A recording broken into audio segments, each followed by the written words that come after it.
saya, Perspektif Andre Vincent Wenas. Baru-baru ini Presiden Jokowi mengumumkan tentang peluang untuk dilonggarkannya PPKM darurat bila penurunan kasus COVID itu cukup signifikan.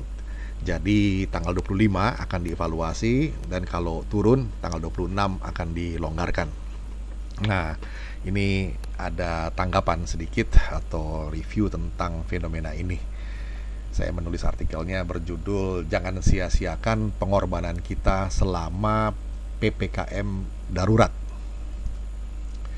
Sahabat, kita semua sadar sepenuhnya tentang kenyataan kasus COVID-19 akhir-akhir ini yang telah mencapai 2,7 juta kasus lebih atau rata-rata 54.000 kasus per hari, di mana sempat terjadi ada 71,39 ribu kasus kematian sebagai akibatnya.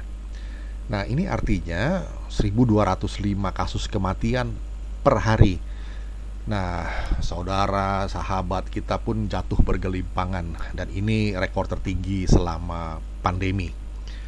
Sahabat, fenomena menyedihkan yang memicu kembali ingatan kita tentang filosofi dari administrasi pemerintahan Presiden Joko Widodo yang mengatakan salus populi suprema lex esto, yaitu keselamatan rakyat adalah hukum yang tertinggi.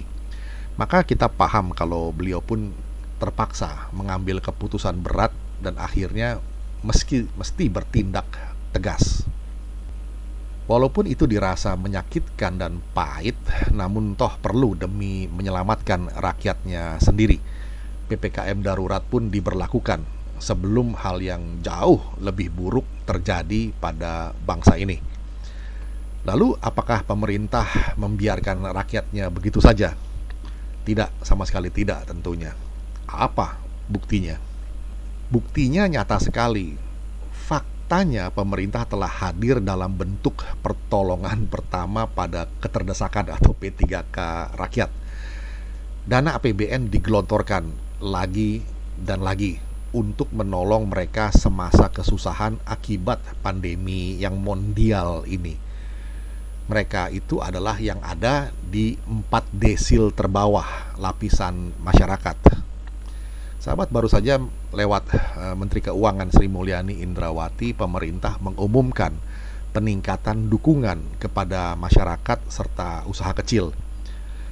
Jelasnya, total anggaran penanggulangan COVID-19 ditambah sekitar 45 triliun lebih dari yang tadinya 699,43 triliun. Naik jadi 744,75 triliun. Ini udah kenaikan yang keberapa kalinya sebetulnya. Nah, pertanyaannya, apakah ini membebani anggaran negara? Ya, tentu saja. Tapi apa boleh buat? Ini semua dari APBN, yang artinya ya uang rakyat sendiri. Maka, jadi mari jangan sia-siakan pengorbanan kita semua dengan kekonyolan-kekonyolan yang tidak perlu, yang malah tambah bikin susah bangsa ini nantinya. Nah, program pemerintah untuk peningkatan atau penambahan ini terbagi dalam 5 klaster tambahan bantuan. Pertama, soal perlindungan sosial. Itu menyangkut tambahan bansos tunai, tambahan penyaluran kartu sembako, bantuan beras, perpanjangan diskon listrik, dan tambahan prakerja. Anggarannya ditambah dari 153,86 triliun menjadi 187,84 triliun. Yang kedua, soal kesehatan. Perkiraan tambahan untuk kenaikan klaim pasien. Ini mesti diantisipasi, rumah sakit darurat dan percepatan vaksinator atau penebalan PPKM dari Intercept Inmark TKDD. Ini anggarannya naik dari 193,93 triliun menjadi 214,95 triliun.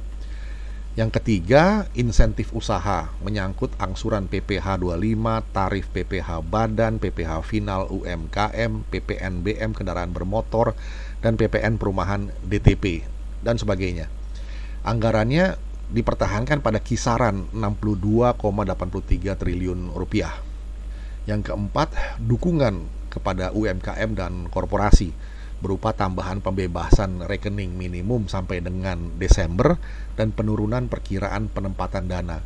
anggarannya direfocusing dari 171,77 triliun menjadi 161,20 triliun. Yang kelima, program prioritas atau padat karya kementerian atau lembaga, ketahanan pangan, ICT, pariwisata, serta prioritas lainnya. Anggarannya dinaikkan sedikit dari 117,04 triliun jadi 117,94 triliun. Sahabat, ini semua menunjukkan bahwa pemerintah fokus dan terus pasang mata dan telinga serta turun langsung ke lapangan untuk membantu dan terus mengevaluasi setiap pencapaian program-program bantuannya. Pertanyaannya kemudian, apakah semua ini berjalan mulus? Tentu saja tidak, atau belum sempurna. Banyak kekurangan di sana-sini, ini mesti kita akui juga. Sahabat, kita sempat mendengar Menteri Sosial Risma yang pontang-panting membereskan data di Kementerian Sosial. Juga ia sempat ngomel-ngomel saat mendapati petugas lapangannya di dapur umum yang pasang organ tunggal. Ini pada mau menolong rakyat atau pada mau dangdutan? Ada lagi surat teguran keras dari Menteri Dalam Negeri Tito Karnavian kepada 19 kepala daerah tingkat provinsi yang belum optimal menyalurkan dana bantuan sosialnya kepada masyarakat di daerahnya masing-masing.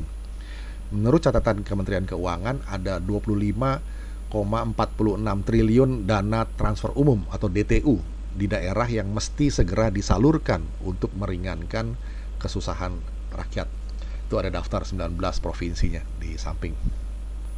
Sampai akhirnya kita mendengar himbauan lantang dari pelaksana tugas Ketua Umum Partai Solidaritas Indonesia atau PSI, Bro Giring Ganesha, yang barusan menyikapi pengumuman Presiden Joko Widodo tentang PPKM yang diperpanjang sampai 25 atau 26 Juli.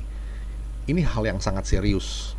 Presiden Joko Widodo menyampaikan bahwasanya PPKM darurat diperpanjang sampai 25 Juli dan akan dilonggarkan pada 26 Juli bila, sekali lagi, bila jumlah kasus COVID-19 terus menurun. Jadi ini ada kondisinya. Bro Giring Ganesha dari PSI meminta dengan sangat kepada kita semua, pemerintah, tokoh masyarakat, dan semua lapisan masyarakat agar bisa menjalankan 3 hal sampai 25 Juli ini, supaya pemberlakuan pembatasan kegiatan masyarakat PPKM darurat ini bisa dilonggarkan kembali seperti yang dijanjikan Presiden Joko Widodo tadi. Ini himbauan yang masuk akal, patut kita dukung bersama. Kita sudah sesak nafas, sahabat, berkorban. Jangan kita sendiri yang akhirnya menyia-nyiakan pengorbanan ini. Sambil juga kita mesti menghalau dan tolak segala bentuk agitasi murahan dari para petualang politik yang coba-coba bikin keruh suasana. Ini saatnya kita semua tegas mengambil sikap. Rakyat bersatu, gelandangan politik pun manyun. Nah, 3 hal yang disampaikan oleh pelaksana tugas Ketua Umum PSI Giring Ganesha adalah: pertama, soal protokol kesehatan atau prokes. Kita semua seyogianya bisa mendisiplinkan diri untuk bertahan diam di rumah. Tentu saja kecuali terpaksa mesti keluar, maka prokes harus benar-benar ditegakkan. Lagi pula, pihak berwenang juga jangan ragu menindak setiap pelanggaran dengan cara yang manusiawi. Yang kedua, agar bantuan untuk masyarakat terdampak perlu disegerakan, serta mesti tepat sasaran. Nah, ini sangat urgent. Maka kepala daerah pun mesti berani mengambil diskresi kebijakan. Asalkan jujur dan transparan, semuanya pasti beres. Sahabat, ada pelajaran penting di sini, walau pahit. Selama pandemi ini adalah soal akurasi data. Jangan ada lagi mega skandal macam korupsi iktp seperti dulu. Segera bereskan data kependudukan kita, supaya kita tidak pontang-panting lagi membereskan data-data melulu begitu. Yang ketiga, percepat vaksinasi dan agar lebih masif. Ini supaya rakyat mampu membentengi diri, sehingga jika terpapar, tidak terlalu parah efeknya. Kita semua bertanggung jawab untuk mengejar target herd immunity, di mana 85% rakyat tervaksinasi lengkap. Makanya, momentum perpanjangan PPKM darurat ini harus dimanfaatkan sebaik mungkin untuk memasifkan vaksinasi. Maka sahabat, jika 3 hal tersebut bisa dilaksanakan sehingga PPKM bisa dilonggarkan kembali, Bro Giring Ganesha meyakini bahwa perekonomian akan kembali bergerak dan penyebaran virus bisa lebih terkendali. Pasar-pasar akan dibuka, pengemudi online, tukang becak, pedagang kaki lima, dan lain-lain akan kembali leluasa beraktivitas. Begitulah gerak ekonomi atau perekonomian rakyat bakal bergulir kembali, perlahan tapi pasti. Kita teringat apa kata Bung Karno dulu, jika kita memiliki keinginan yang kuat dari dalam hati, maka seluruh alam semesta akan bahu-membahu mewujudkannya. Bersama kita bisa bangkitkan solidaritas persatuan bangsa Indonesia maju.